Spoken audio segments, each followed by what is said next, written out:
Captain America Brave New World was okay, Thunderbolts was great, and the third superhero movie released so far this year, Superman, is even better.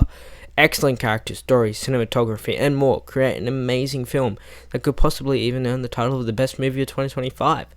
After seeing the film, we have high hopes for the future of James Gunn's DC universe. But the question is Superman good enough to rekindle the dying brand? Just a warning too, there will be a couple of spoilers scattered throughout. There won't be anything major, but if you want to enter the film 100% unspoiled, Rick recommend coming back after you've seen the movie. Well, without further ado, let's get into it. Welcome to our review of Superman.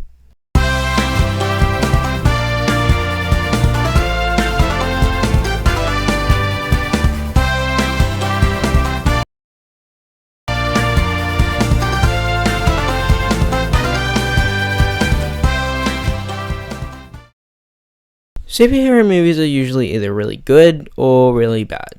This year, Marvel has been slowly getting back on track. However, DC's comeback story has been nowhere in sight. Well, enter Superman. Never in 100 years did we think that the new movie would be this good. Sure, it could have been good. However, either way, it far surpassed our expectations. Possibly the best part of the film is Superman himself. We love the fact that the movie strayed from the classic invincible Superman idea and made him mortal, more human and vulnerable.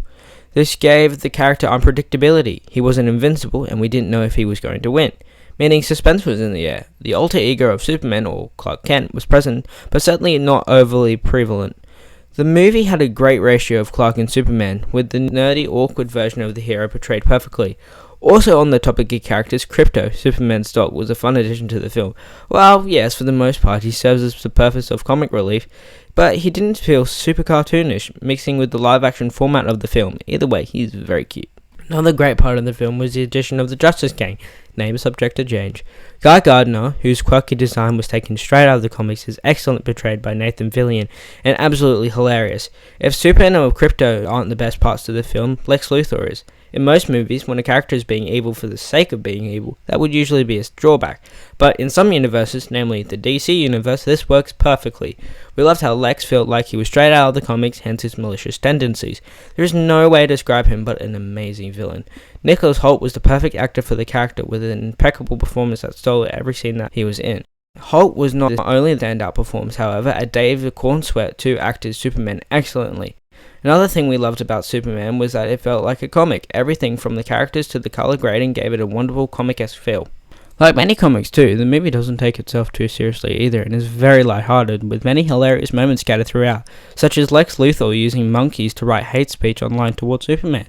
Regarding the story, at points it does get a little political, with the plot cleverly centering on a conflict between two countries. However, it never gets political enough to steal the action away from the scene. This means the plot is somewhat realistic while also retaining plenty of fantasy within the narrative.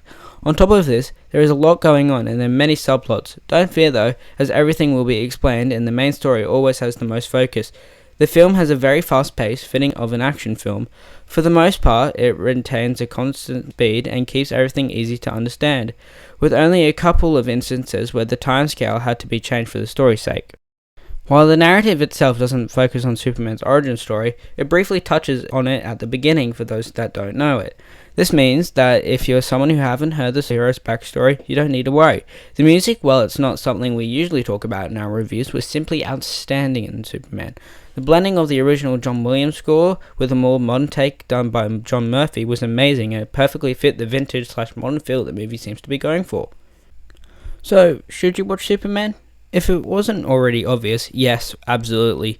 We never expected Superman to be a perfect film, but if perfection isn't possible, the film certainly comes really close. James Gunn's choice to give Superman a touch of mortality adds refreshing depth and predictability to the story, humanizing the character. Pair that with David Cornsweet's amazing performance and you have an amazing superhero. Nicholas Hoult's performance of Lex Luthor is possibly the most entertaining part of the movie, with his portrayal bringing a vibrant comic book energy that defies the film's tone and gives him a unique charm. The fast-paced political story centers on realism while also keeping plenty of fantasy in the storyline. While we were reviewing the film, my friend pointed out that he wasn't really into superhero movies, and with that in mind, we would rate the movie an 8 out of 10, or a 9 out of 10. Myself, who absolutely loves superhero films and couldn't resist but give it a 10 out of 10. So instead of giving a decisive rating, we'll say that if you like superhero films or looking for a colourful action-filled blockbuster that stands out from the crowd and doesn't take itself too seriously, Superman is the film for you. Thanks for watching. If you liked the video, please like and subscribe, and we will see you in the next one.